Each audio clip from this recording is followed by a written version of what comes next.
Hi, I'm Kate. Welcome to Blooms in the Yard. Today I'm doing my second video in my series on landscape designs beyond my own yard. This fall I had the opportunity to design several spaces for other people, and this video is a garden area next to a driveway. This is for the Roots. That's their name, the Roots. And they have a really beautiful house. I did a couple of spaces for them in the spring, and so then they asked me to come back and do this driveway area this fall. I'll probably do another video sometime about the rest of what I did last spring. If you are new to this channel, I generally show videos of me gardening in my own yard, but I've just decided to do a couple of these videos in the fall and winter to share what I've been doing for other people. So like I said, last spring I designed some areas for the Roots, and they asked me to come back and do this driveway garden. When I first looked at it, I thought it was pretty bare, but when I actually got there and started digging, I realized there was a lot there. It just wasn't doing very well. So there's a couple things going on that are causing this area to not look that great. They had hired someone a few years ago to plant this area, and he planted all sun-loving perennials. It really is just getting too much shade from the neighbors' birch trees to have such sun-loving plants. The birch tree is shading this area for a good part of the day. Some of the things that they had planted here were a peony, some daylilies, 2 knockout roses, some Russian sage, and some salvia. So all very sun-loving plants, not getting enough sun in this area. I did see that there were some sprinkler heads here, so I assumed, okay, they're gonna have plenty of water.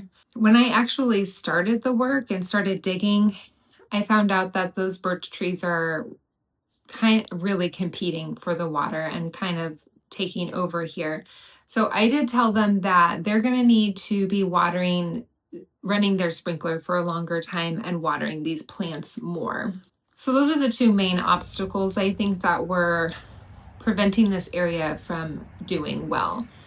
The lack of all-day sun, and which is not really a problem, we just need to choose the right plants for that area, and then the fact that it's competing with these tree roots. So the main challenge was finding plants that can grow in part shade, but of course it's not full shade, so I need plants that aren't going to burn as well. I really like hydrangeas because their blooms last longer than almost anything else. Yes, the blooms fade, but you will have those blooms from summer all the way through the frost and even through winter if you don't trim them. So that is why I fall back on hydrangeas a lot. They don't seem to struggle with disease a lot in our area. Panicle hydrangeas can take sun, but they also benefit from some shade throughout the day. So I did decide to go with some panicle hydrangeas. I originally wanted some quick fire hydrangeas in this area. Unfortunately, I couldn't find them. They appear to not be available anymore. They've been replaced by the Quickfire Prime, but I think that's kind of a bummer because the Quickfire Prime actually has a really different look. The original Quickfire had lacy blooms, and the new Quickfire has more like of a solid panicle. And so just since I'm not familiar with that, I didn't want to get it because a lot of the ones with the more solid panicles tend to flop a lot. I did decide to go with a firelight hydrangea because mine do not flop. In fact, I think they're the only panicle hydrangea that have those big panicles that don't flop in my garden. They also go pink more than any other panicle hydrangea I have. So I thought that they could enjoy the white blooms, they can enjoy the pink blooms, and then the dried blooms throughout the winter. I do have my firelight hydrangea next to my driveway.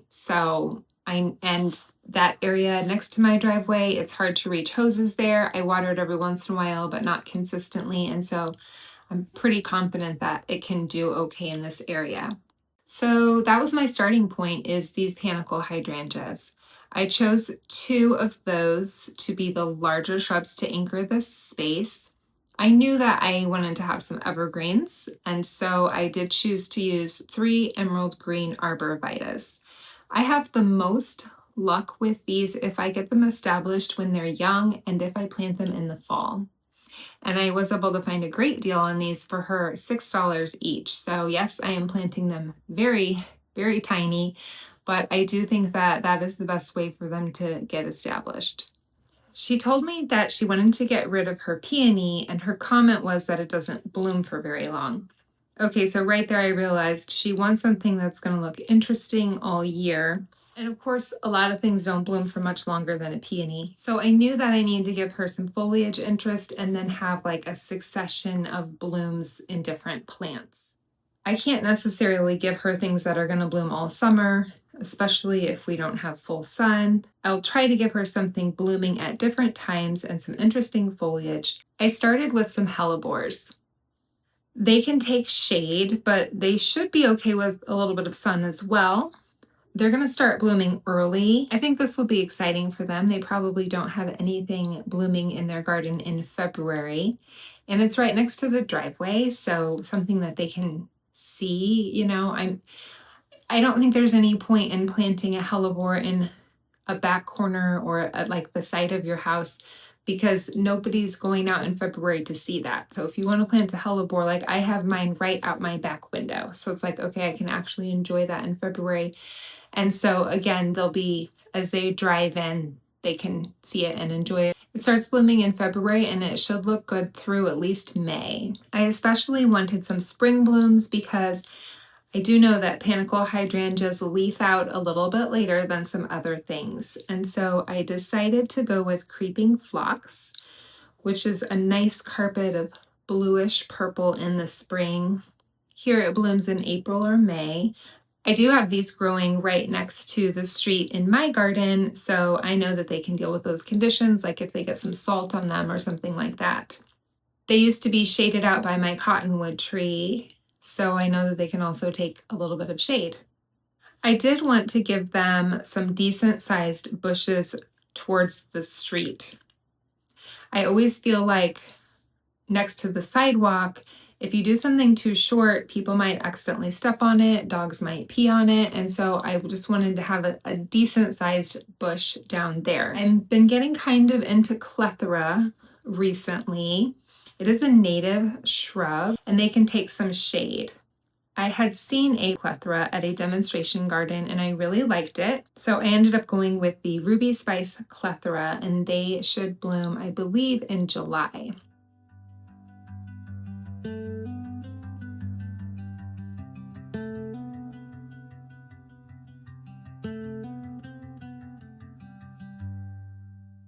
You can see that the top of this driveway area where that peony had been, it was getting more sun. So I decided that this little triangle area on this part of the driveway could take some plants that needed a little more sun. Again, I wanted to give them some evergreen interest and tried to think of things that might rebloom throughout the season. So I came up with the Spirea, the candy corn Spirea. It has interesting foliage and it reblooms. The suggestion for pruning on these from my local master gardeners is to prune them all the way down to the ground in March and then prune them halfway down in June. So that will encourage reblooming and it will give you some fresh foliage, which the new foliage on this is gorgeous. And then I really do enjoy the Spirea foliage contrasted with the blue foliage on the blue star juniper. So I put 3 of each of those. The last thing, I just wanted some sort of perennial that would fit between these 2 firelight hydrangeas that could take a decent amount of shade and give us some interesting foliage. And I decided that Solomon seal would be a good option. A variegated Solomon seal has a lot of interest throughout the year and it's pretty low maintenance. So I went with the variegated Solomon seal between the 2 firelight. When I went to install this area, that's when I found out how serious these tree roots are and realized that this was going to be a bigger job to install than I first realized. What I thought was going to take me 3 hours ended up taking 6.5 hours. So I did this install I think it was 2 days after I hurt my shoulder. I knew that my shoulder was sore. I didn't know what was wrong with it yet. And so I didn't find out till a week later that I'd torn my rotator cuff. So I did all of this work with a torn rotator cuff, and I'm sure that that didn't help anything. When I started digging in here, I found 2 big rocks, which I didn't even see were there. They were kind of covered over with weeds and mulch and stuff. And I was excited because I love big rocks. I think that they look cool. So I was happy to use them in the landscape, but they were pretty big. And so the homeowner did come out and help me. He is really sweet. He got home and I'd taken out a big bush and he's like, oh, I would have done that for you. And then he would not let me move these rocks by myself. So he wanted to move them for me so I wouldn't hurt myself, which is probably good since I'd hurt my shoulder and didn't know how bad it was yet. But anyway, so I kind of told him where to put these and he moved them around for me.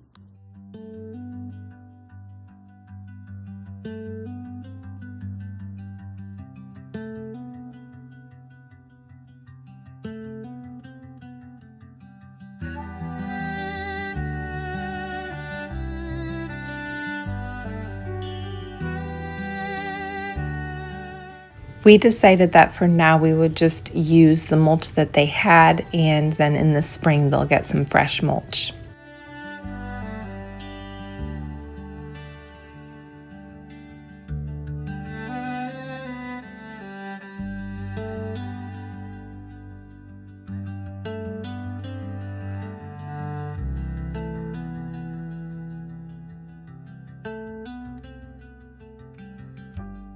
I started in the morning and it got pretty hot, so I ended up coming back in the evening to finish the project up. I did bring a bag of compost, and so each hole that I dug, I would add a little bit of the compost into the pile of dirt, mix it in, and backfill the hole with that.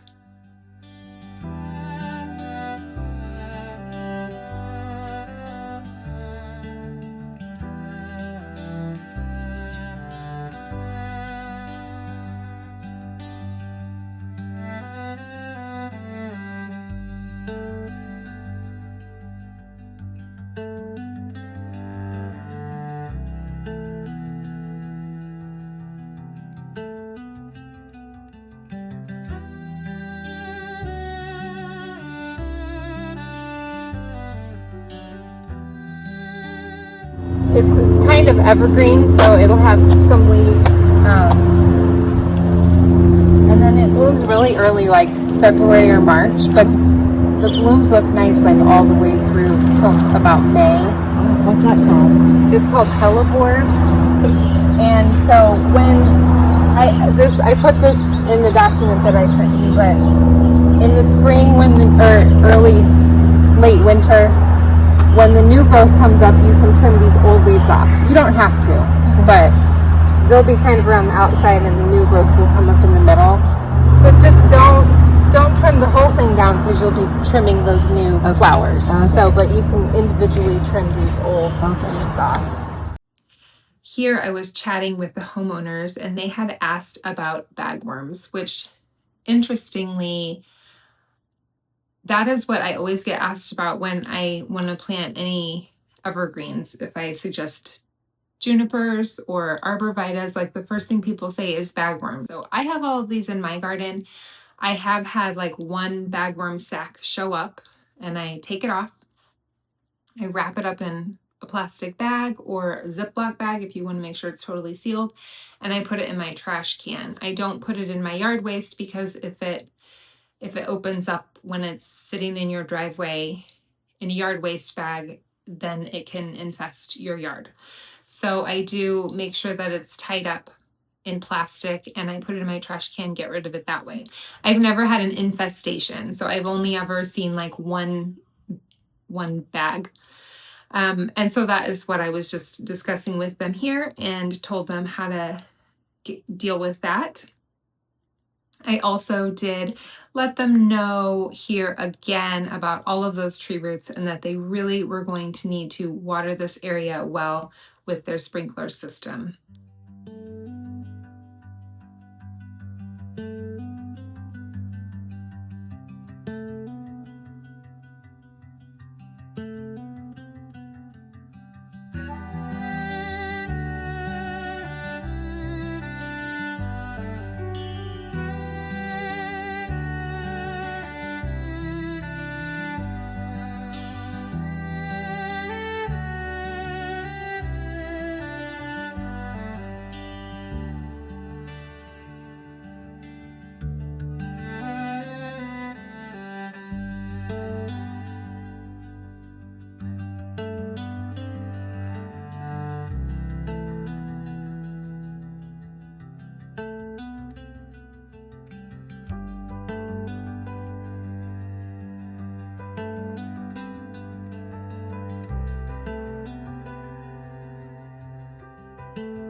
Here is my original plan, which I did stick to pretty well. The only addition is the 2 rocks that I found, which I put on the outside of the firelight hydrangeas.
Is the Roots new driveway garden.